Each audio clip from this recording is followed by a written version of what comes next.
Welcome, welcome, welcome, welcome. Welcome to the Real Man Talk Show. Y'all that's listening, go ahead and like and share.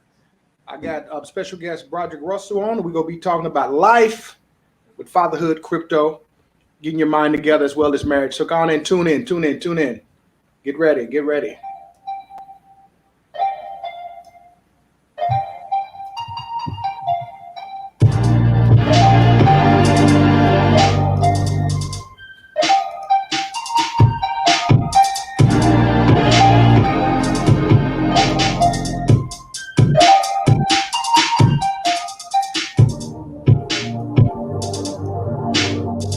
Welcome to the Real Man Talk Show. Come on in, come on in. Those that's on Facebook and YouTube, I will ask, please share. I got an amazing guest on today that's going to be sharing some tips on how he's been able to move forward with his life and be successful in what he's doing.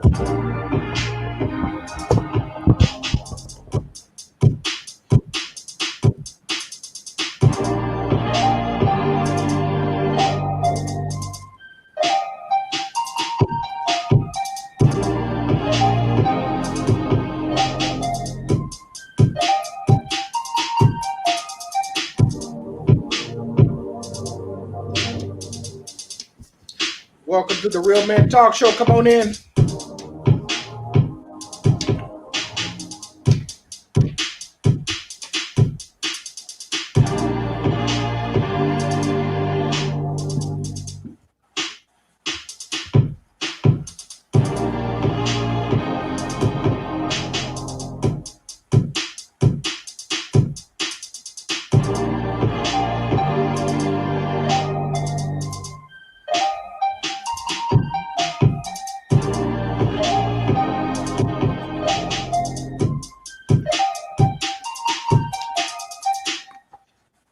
Welcome, welcome, welcome. Leotis High Tower with the Real Man Talk Show. And today we got two amazing interviews.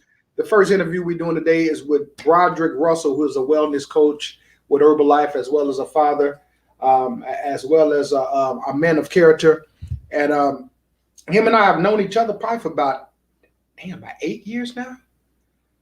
Has it been 8 years? Yeah, time has flew, man. First, I'll let him tell you about himself, but let me tell you how we met. We got some mutual friends, and when I came to Louisiana, during that time I was battling cancer, and one of my friends introduced me to an amazing company called Herbalife, and I ended up becoming a rep for Herbalife. And with that, this was my wellness coach.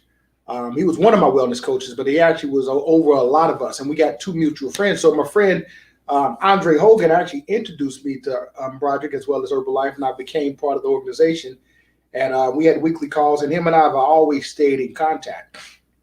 One thing I admire about him is his tenacity and his leadership, as well as he just was in a different energy and had ways of just motivating and inspiring the team that right now he has an amazing team. I'm going to let him tell you about his team as far as what he do. But anyway, outside of Herbalife, we always stayed in communication with just different things, whether it was through spirituality, through the community, through cryptocurrency, some that was always different outside of Herbalife that kept us together. And I remember the last conversation you and I had, Broderick, was probably about a year ago. And you had called me, you was asking me about cryptocurrency. And I was happy that you called me because I've been trying to get a lot of our brothers and sisters into the crypto world. And at that time, a lot of us just went into the crypto world. So when you called me, I was like, wow, hell yeah, let's talk about this. And I was excited because you was in that world. And now today, cryptocurrency, at least with Bitcoin, is like $36,000. Now, when Broderick called me during that time, I think Bitcoin probably was about $3,000 to $5,000. And when I got into it, it was around $10,000 and it dropped. And I still was telling people, you need to get in this. This is going to be the new wave technology. And because of that, we stayed in contact with that. But as well as the brother actually blessed me probably about 6 or 7 years ago with a series of ebooks. I don't know if you remember, man, but you sent me a series of ebooks. Now, the ebooks he sent me, a lot of these books cost thousands of dollars. And when it comes to knowledge, a lot of times, once again, they say, if you want to hide something from Black people, you put in a book. And these books right now is very hard to attain. and they're very expensive. So I was just so blessed. I'm still blessed, sir. I would tell you thank you so much, because these books that you have blessed me with, a lot of these books you cannot even find. You cannot find. So we got none other than, once again, wellness coach, inspire, influencer, Broderick Russell. Broderick, how you doing, sir? Man, I'm doing incredible, man. How about yourself? Man, I'm doing amazing, man. I want to tell you, first of all, thank you for coming on the show, and tell people who don't know you a little bit about you, man. Well, like you said, yes, I am a distributor with Herbalife. I actually, I'm here currently in Texas, which is funny because I hadn't seen snow in a while, and it's snowing today. I got I got to take my son out, let him reach in the snow. He was looking like, "What is this?" So, but no, I'm originally from Kansas, and I made my way to Texas. I actually play sports here in Texas, and so after playing sports. I found my way out into the work world. I landed broke on my cousin's couch, and I was trying to really just, find my footing, because I've never been, I've never really just been a person that wanted to settle. I've always had the desire to find a way, and whatever that way may have, you know, required, I was willing to take that. Sorry, he got up early. He heard me talking. Grab it. Go ahead and I grab it. know, I know. He said he not having it. I think he teething. Well, I know he got two teeth came in. Sorry, y'all. Hey, Uh, Keith, with he Prince. said it's their show. Yeah. Oh. Yeah, we got help. My wife just stepped out. Um. All right. So, so basically, what ended up happening for me was, like I said, I always had that desire to really just be more in life. And so after playing football, the blessing was is I grew up poor, and we didn't really have much. And my mom always stretched herself. She always I don't know how to explain it other than, like, I never understood that we were poor until I left that house. And really it was like, I want to say, like, my senior year. That's when I really started to recognize, like, oh wow, like we don't have much. Once my sisters left, that was like, I guess you could say, like the fall, or the unveiling of where we were at in life, because my mom started to have to get assistance from, like, the church. They'll give, like, she'll bring home boxes of food, and I literally, I want to say, my last year in school, I would only see my mom on the way, like on my way to school, on the way out the house, because she was working 3 jobs at the time. And I remember vividly seeing, her come home with those swollen feet. And it was like, in the back of my mind, I was like, okay, you know what? I'm gonna change this somehow, some way. And so, when I played sports, there was always something on me. And then after I played sports and I landed broke on my cousin's couch, I was like, man, I got to find a way, because sports blessed me with the opportunity of seeing what the other side looked like. I got to hang around some extremely, wealthy people. And I was like, okay, if I'm gonna choose a side, I want to take the other route.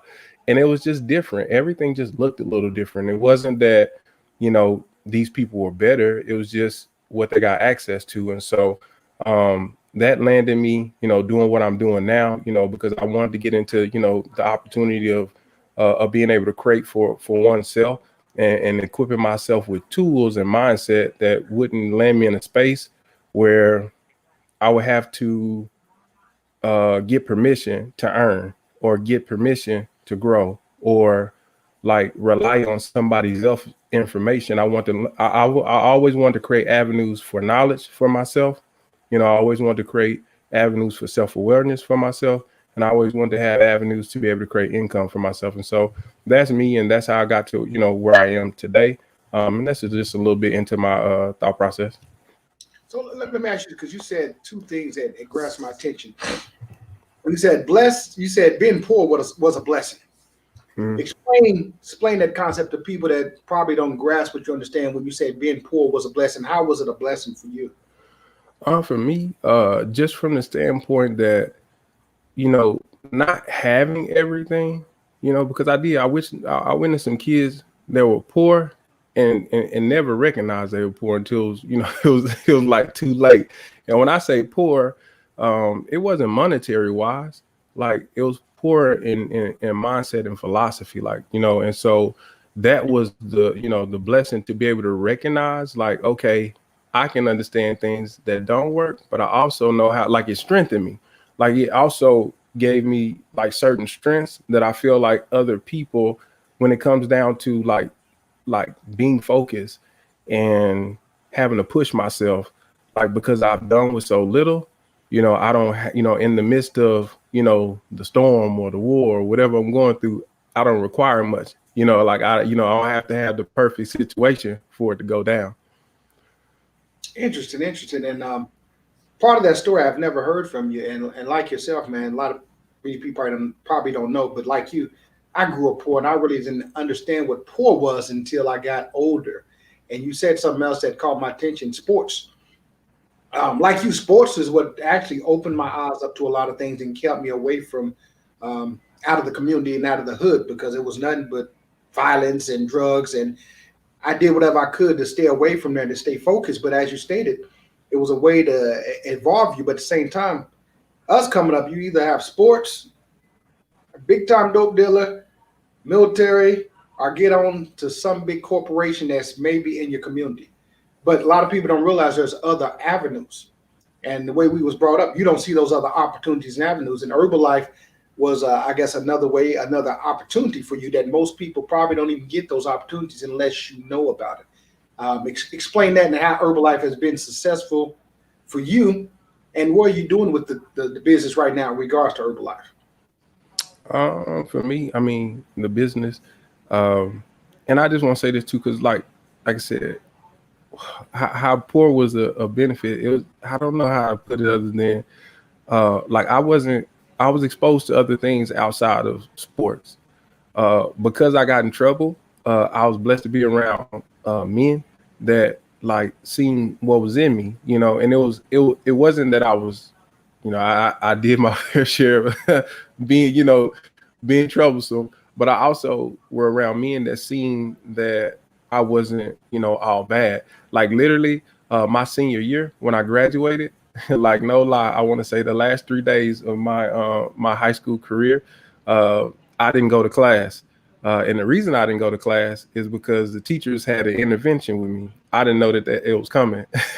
They called me. I got called in that morning, and I literally went from coach to coach, from teacher to teacher, and they was just like so thankful. And their advice to me was to never come back to liberal, and to change up every person that I was hanging around, because they said we could see that you were a good person, but you were connected to the wrong crowd, and we don't want anything to happen to you. And so if you would just, what I'm saying, like do your best not to come back home, stay away as long as you can, and what I'm saying, like get your mind together and basically like get right.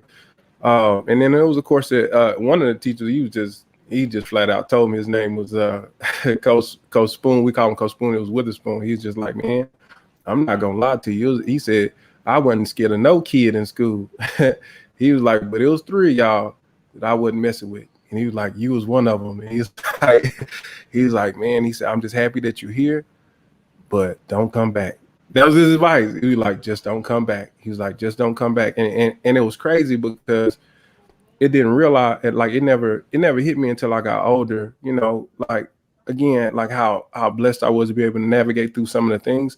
But in that, people seeing things in me, I got in trouble when I was like 17. I have a friend that he was still locked up right now. He went to jail when he's 16. He's still in jail behind some murders. And my lawyer, he set me down and he told me that my mom wasn't going to pay for the lawyer, that I was going to work it off. And the way that I was going to work it off, he taught me, more about stocks. So he taught me the stock game, and he made me sit down, learn and read and study to be, what I'm saying, to help me understand like there's more to life than what I'm doing. And there's more to being a man than thinking that, like you're tough. And so it was really humbling experience. But I did learn that. And so get on the flip side, getting into the Herbalife world, how I landed in the Herbalife world is, of course, playing sports. I always liked fitness. I never knew anything about nutrition, but I started because my mom's health took a turn for the worse. And so that was the only reason I really got going. Yes, I seen the opportunity for money, but it didn't really hit me how much money you can make, because I didn't think that you can make a lot of money, in the supplement industry. I didn't know anything about it. And so because my mom said no, I had to help a whole bunch of people to prove that it works. So I just want to show before and afters. And so in that process of helping people, you know, my mindset was like, you know, everybody got a mom just like me. And if I can help anybody, mom, you know, not be in the situation that my mom was, which was having kidney failure at the time, then I'll do whatever I can. And then when I started realizing like, wow, you know, you can earn income from this, and just the journey of what I had to become to, you know, be able to help more people was really, you know, I guess my biggest takeaway from Herbalife. But that I don't want to keep going. I know you. You're good, man. You're good, and I love the story that you're sharing, because once again, I didn't know all this about you, and the world probably didn't know this about you. What part of Kansas are you from? Liberal, Kansas. It's down there by Amarillo, southwest side of Kansas. Amarillo. Yeah, Amarillo, Texas. It's like, I want to say, it's like that's the closest. Well, besides Wichita, but Wichita is more north. We're down in the southwest, so it's like maybe like 3 hours from Amarillo, Texas. Where we touch Oklahoma, and then we're 10 minutes from Texas. We like down in the driest, windiest part of Kansas you could be. So the border was Oklahoma, Colorado, and Texas. Yeah, we're in the Panhandle. Man, you're probably the first Black person I've met that lived in that area right there, man. It was a bunch of them, believe it or not. It was a bunch of them. Yeah, they used to call us Little Chicago. It was a bunch of them. Wow. And then they all dispersed. Wow. Hey, yo, you ladies and gentlemen, we're here with Broderick Russell, and we're talking about tapping into greatness. And Broderick was just sharing his story as growing up, as well as has Herbalife been beneficial to him. We're going to take a quick 3-minute commercial. Tune in. We'll be back. Give us about 3 minutes.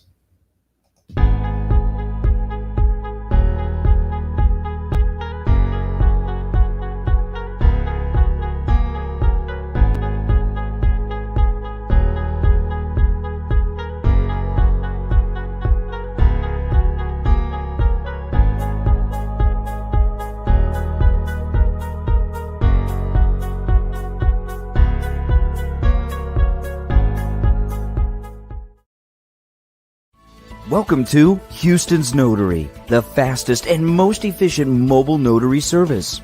Houston's Notary pride itself on following up with their customers and making them feel at ease. Houston's Notary has the finest notaries that provides many services, such as loan closings, fingerprints, cash outs, affidavits, wills, trust, power of attorneys, employment verification, documents for immigration, and legal documents. Wow! So many services that all you have to do is call. Toll free 1-844-292-5562 or 713-956-6485 or visit houstonsnotary.com. Let us be your notary. Many people are tired of typical pharmaceutical drugs that have major side effects and causes addictions. The federal government has legalized CBD in all 50 states. CBD binds to the CB pain receptors in your body.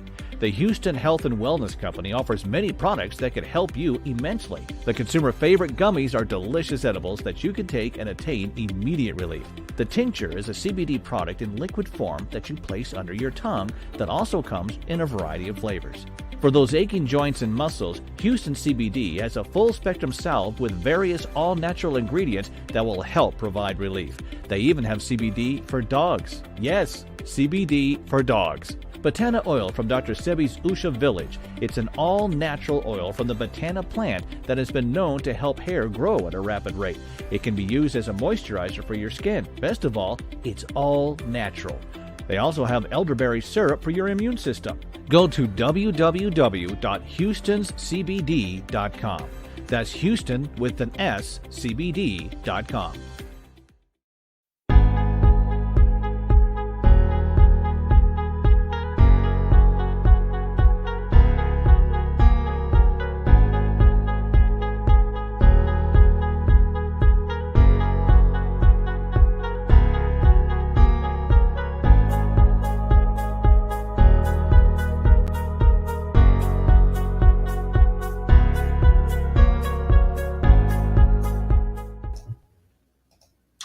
What's up, ladies and gentlemen? We're back with Broderick Russell, and we're talking about tapping into your greatness. And before the commercial break, we was talking to Broderick about his upbringing, as well as how he's been able to be successful in the company Herbalife. But now we want to transform into a different gear and talk about some tips that can help the men out there that's possibly looking to get married and looking for a relationship. One thing I observed about you, Brother Broderick, is when I first met you, you and your lovely queen, Cecily. I remember at that time y'all was still dating and still courting. And then after a couple of years, I kept asking you, what are y'all gonna do? When are you gonna get married? And you're like, man, I'm just taking my time and I'm making sure it's a right fit. And I observed you, and you actually took your time, and I think you made an amazing choice. But I love how you actually took your time and developed into this relationship, and now y'all have a baby. Please share with the man, why was it that you took your time, and what was it that you was doing, as well as what was you was evaluating to determine if this is going to be great for you and your queen? Well, for me, I mean, I took my time just because I don't know. That's just my process. I'm not gonna tell you a story. Like I feel like any major decision, you should take your time. You know, and like you want to make sure, because it's like if you're saying this is gonna be a lifelong commitment for yourself, it's something that you know, you want to put some, make sure it is what it is. Because I feel like for me, what I find is society will put a lot of pressures on people about marriage, and then not only do they put a lot of pressures on people about marriage, they give you a lot of falsehoods about marriage, and like, you know, what their definition is of marriage, and then they give you things even from the Bible that's not there, you know, about marriage. And so I just found it kind of funny. And then I also observed that normally the people that's pressuring you to get married is not happy with their marriage. And I started to realize that misery loves company. You know, it was like, man, you know. And so for me, I just felt like it was only right that I took my time. And then I wanted to make sure that I was right. Like I couldn't make this decision and say, hey, I'm gonna be with you, you know, forever.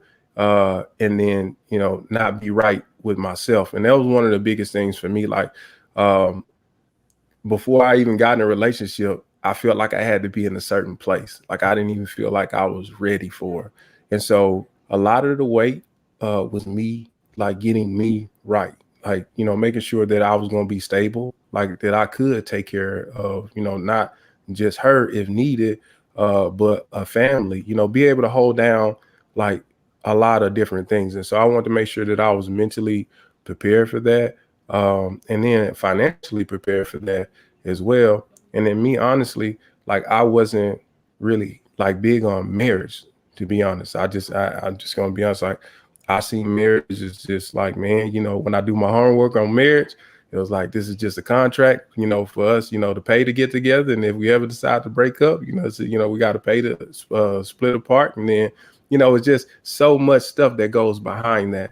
And so for me, like I said, if I knew if I was going to do something like that, I just want to make sure that not so much on her end, you know, of course I wanted her to be able to develop, but it was more about me, just wanting to be you know, like the right type of person, because I, you know, growing up, we didn't have like, it seemed like every, you know, what I was considered a great man that was in our family passed away young, like 50s, maybe 55. And so I never got a good example of what it was like to be a man. My father was never around. I never seen any long-term marriages in my family. Matter of fact, I can't even think of one. So I never seen, but I just noticed everybody pressured me to get married and talk about how young they got married and how young they had kids. And so people were blown away that I didn't have my first kid until I was 37. You know, like, man, you know, you're going to be so old, but you know what I'm saying, I'm going to be so prepared. And I would be so right, you know. And so it was like, well, if y'all rushed into it and y'all marriage didn't last, then I'm gonna take my time. If you had kids early and you struggled, then I'm gonna go ahead and prepare myself so that way when they come, you know, to this world, I'd rather it be a planned thing than a oops, you know. And stuff happens, but I just want to be as prepared as I possibly could. I know it's I'm definitely learning. It's no, you know, you can't prepare enough for a child. but I just want to be as prepared as I could be. And so I take that same philosophy, honestly, in the business too. I try to observe what everybody is doing and do the opposite of what they're doing, because the bigger percentages of people aren't doing what they like what they talk about, or what's required for success in that facet of life, if that makes sense. It makes a lot of sense, man. And you said something, and hopefully the brothers are listening. I'm part of another organization called the Healer Man Circle, and we talk about things like this. As you stated, growing up, it wasn't really a lot of role models. And I would say, even for me, I didn't have a lot of role models. And like you said, a lot of men died off early, even me. I'm the oldest male in my family, and I'm only 43 years old. All my uncles have pretty much died off before the age of 65. So that's a whole nother conversation when you start talking about the mortality rate. And like you said, the role models. I think about it now. My mom is gone, but my mom and my stepdad, my mom would get married to when I was probably 19 years old, but they was married for over 25 years. Matter of fact, probably the longest in my family. Now I think about it, but growing up, I didn't see that typical role model that you're talking about. So I kind of rushed into marriage myself because I thought that was the right thing to do. But knowing what I know now, I wish I was more diligent and more patient like you, and just observed and just got myself together. And then the Healer Man Circle, as well as the Real Man Talk, that's what we talk about. Focusing on yourself, getting yourself in that position so you can be ready for that person or that family you're trying to establish. If not, it's almost like you're going through the motions, and you get into this marriage and it's not working out because you're not together. So, man, I have much respect and love the King and Queen, you, and especially how y'all just brought this together. Now let's talk about, because y'all been married for how long? Was it 3 years, 4 years? You're muted. You're muted. Oh, I'm sorry, I hit the mute. Yeah, so it's going on 3 years. Going on 3 years, and now y'all have a prince that's in the family. Tell me, how has fatherhood been for you compared to growing up as a kid? What's the difference?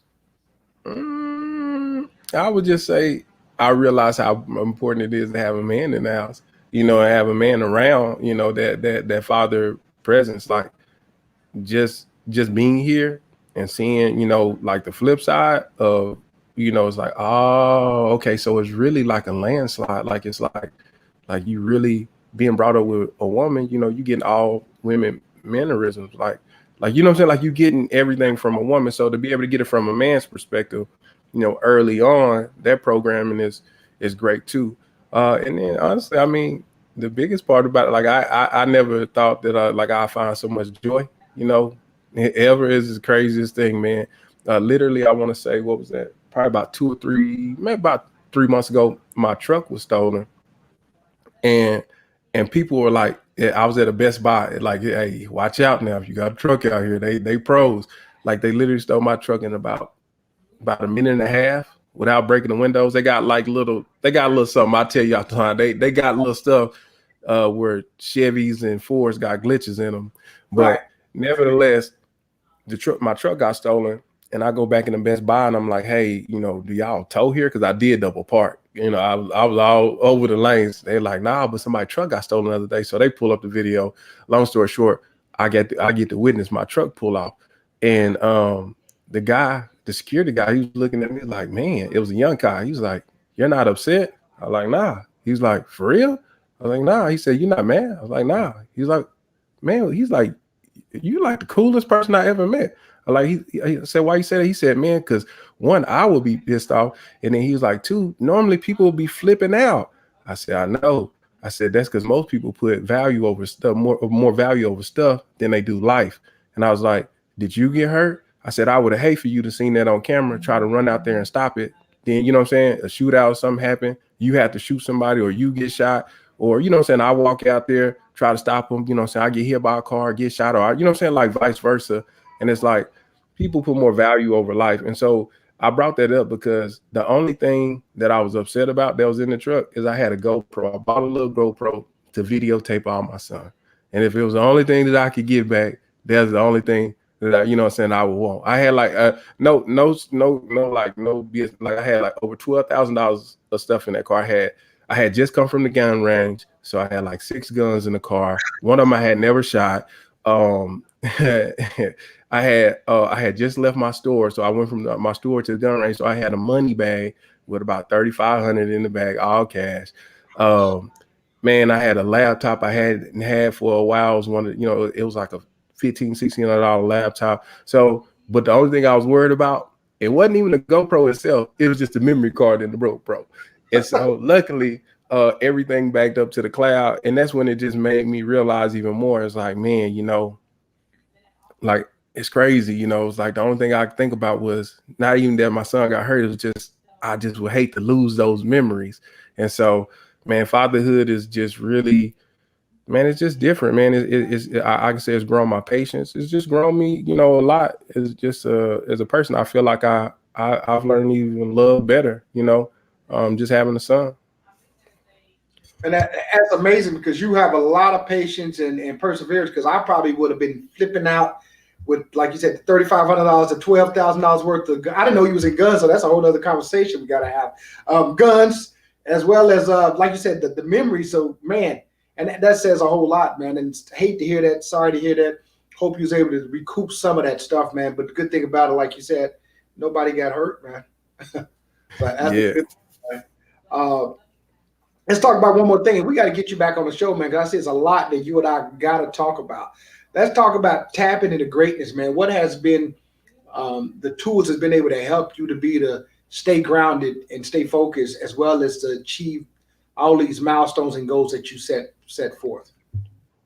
Our biggest thing is, again, I'll just say is just, you know, when they say know thyself, it's true. You know what I'm saying? Like a lot of people just really aren't in touch with them. Like they don't know their own abilities. They don't know. And then I think just realizing that, like, if you don't push yourself, it's like you'll never find out like how great you are.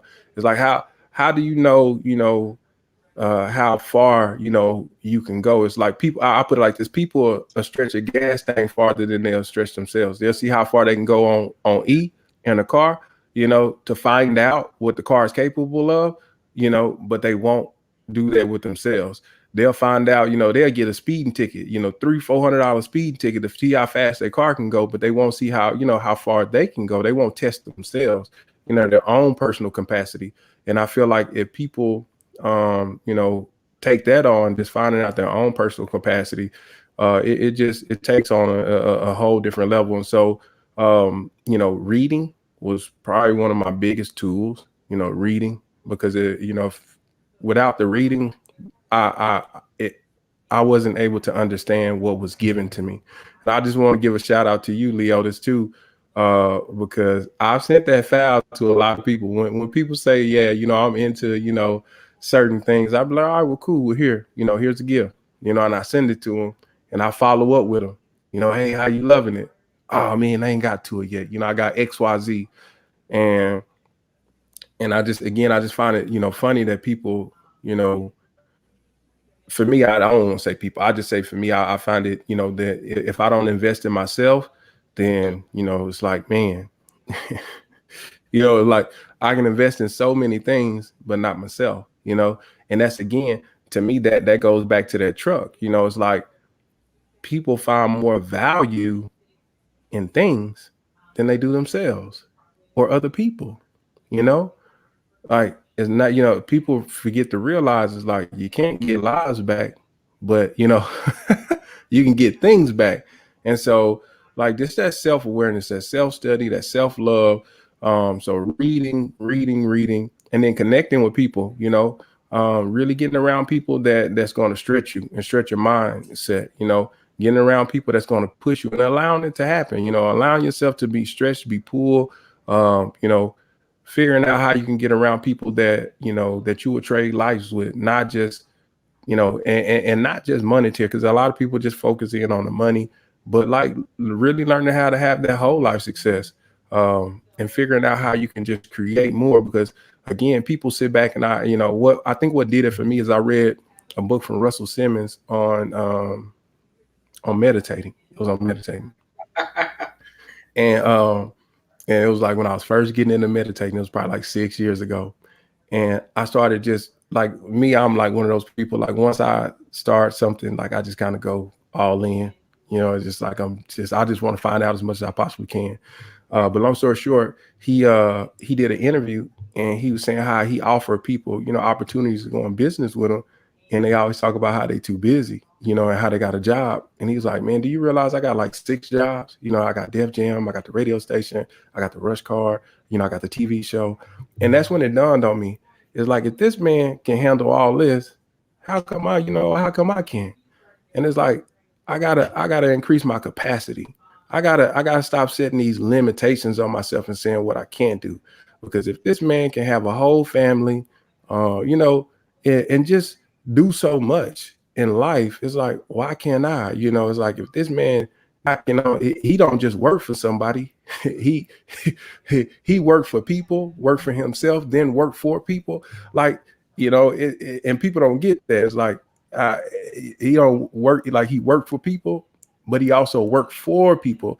And it's just like a different level of thinking. And so to me, once I realized, the power that we hold within oneself, and really just like going back and going past what they serve you up in America history, or digging further, than even if we take American history, if I just don't go by what they give me, and I look for myself, and then I go a little bit further, that's really when I started to find value and understand that, it's like, man, you know what? It is great people just like myself. And you was one of the people, Leotis, like you always had that calm presence about you, and you just made it seem like, man, you know what? Dang, I don't know. I honestly still really don't know what you do, Leotis.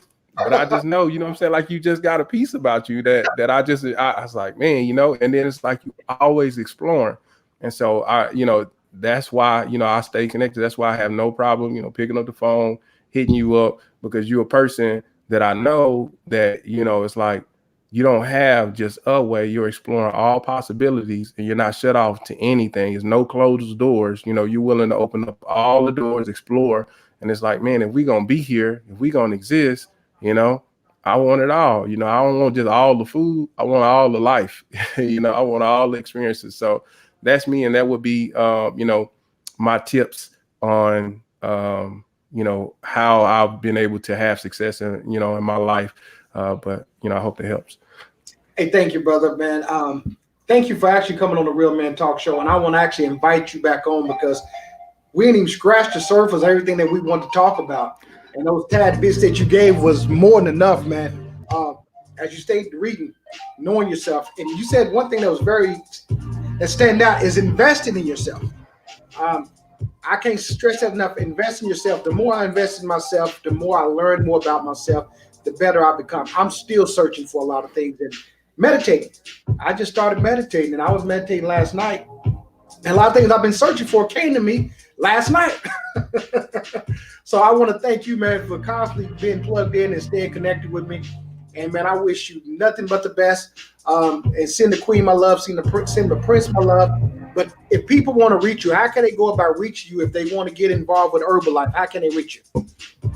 They can reach out to me. I'm on Facebook with my name here, Broderick Russell. I'm on Instagram, GT Shark. And if they're at the DFW area, they can stop by. Well, if they look me up on Facebook, they'll be able to find me, and then they can shoot by any of the locations that we have. So, yeah, that'll be the best way. And then my number, if anybody want to reach out, is 903-326-3145. 903-326.